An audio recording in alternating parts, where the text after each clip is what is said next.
जे खेळ प्रकार आहे ते फिजिकली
तर आता आपण पाहूया न्यू जनरेशन मध्ये आपण पाहतो आता हे मोबाईल युग आहे. मोबाईल युगामध्ये सर्व आता आपण पाहतो की 2 वर्षापासून कोरोना काळापासून सर्व शालेय विद्यार्थी असेल, पालक असेल, सर्व लोक आपण मोबाईलवरती व्यस्त असताना पाहतो.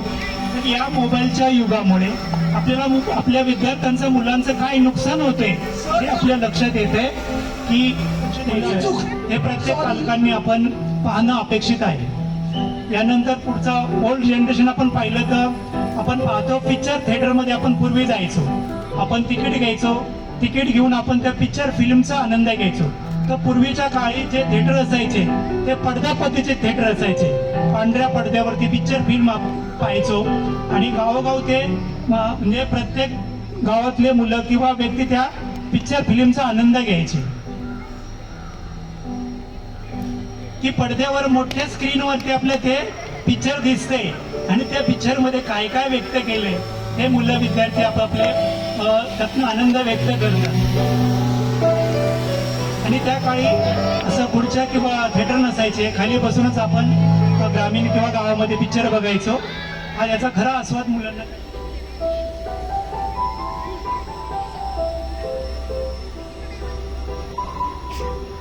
आता न्यू जनरेशन मध्ये आपण पिक्चर थिएटरमध्ये जाण्याची आवश्यकता नाहीये. तर आपण लॅपटॉपवर किंवा मोबाईलवरतीच आपण घर बसून सुद्धा नवीन वेगवेगळे पिक्चर पाहू शकतो. हे यातनं आपल्याला मुलं संदेश किंवा मेसेज आपल्याला देतात.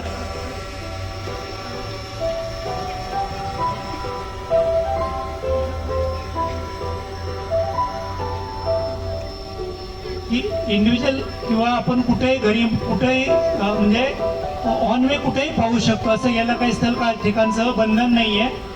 आणि हे मुलं लॅपटॉपमध्ये आणि मोबाईलमध्ये कंटिन्यू व्यस्त असतात. आपण आता सर्वांना ऍक्टिव्ह असण्यात आपण पाहतो. शाळा, कॉलेज किंवा प्रत्येक ठिकाणी व्यक्ती किंवा विद्यार्थी आपण हार्ट ऑफ लव्ह म्हणतो किंवा लव्ह हार्ट म्हणतो. तर प्रेम प्रकार कसा असतो हे पूर्वीच्या काळी आपण पाहतो की आपण प्रेमपत्र लिहायचो आणि एखाद्या प्रेयसीला आपण द्यायचो. तर ते त्यावेळी देत असताना आपल्याला प्रत्येक ठिकाणचं बंधन, पालकांचं किंवा समूहाचं बंधन असायचं. आणि अशा अटीतटीमध्ये सुद्धा प्रियकर प्रेयसीला जाऊन प्रेमपत्र द्यायचा आणि जर त्या प्रेयसीने तो प्रेम पत्र स्वीकारलं तर तो.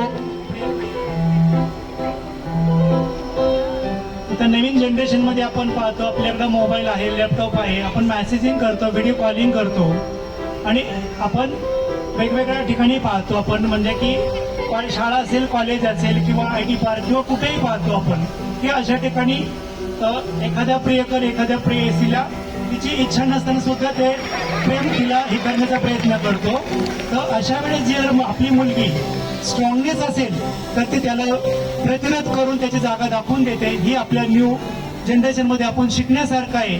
किंवा आपण सर्व पालकांनी किंवा विद्यार्थ्यांनी याच्यातून चांगला संदेश घ्यायचा की आपण स्ट्रॉंग ऑफ असलं पाहिजे, तर पुढच्या कुणी आपल्याला हे करू शकणार नाहीये. ही आपल्या गोष्टीतनं आपण घेण्यासारखा संदेश आहे. यानंतर आपलं लक्षात येतं की त्याची चूक झालेली आहे, तो त्या प्रेयसीला माफी मागतो. आता मी म्हणजे विद्यार्थी नाही आहे, मी आता एक IT पार्क मध्ये मोठा इंजिनियर आहे आणि मी चांगला 1 लाख कमवतो.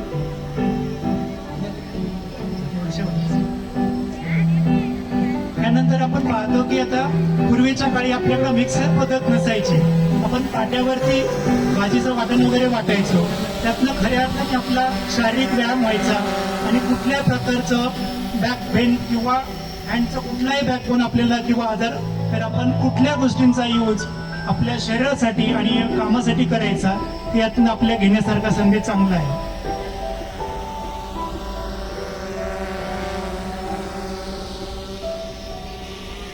पाहतो की ओल्ड जनरेशन मध्ये जेव्हा आपण 3 मित्र एका बाईक वरती जातात आणि एखादा अपघात होतो, त्यावेळेस ते बाईकवाले तसेच पळून पुढे निघून जातात किंवा त्याला हेल्प करत नाहीये. पण पूर्वीच्या काळचे लोक प्रेमळ मायाळू असायचे.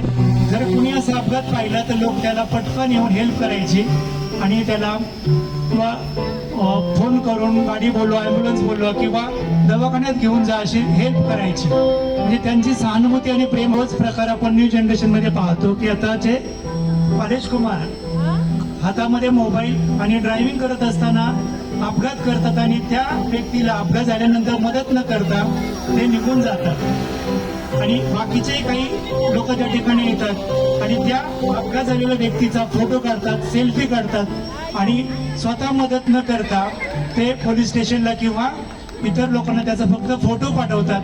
हा आपल्याला फरक या ठिकाणी जाणवतो. त्या different between the old generation and new generation आपल्याला यातनं चांगला संदेश घेण्यासारखा आहे.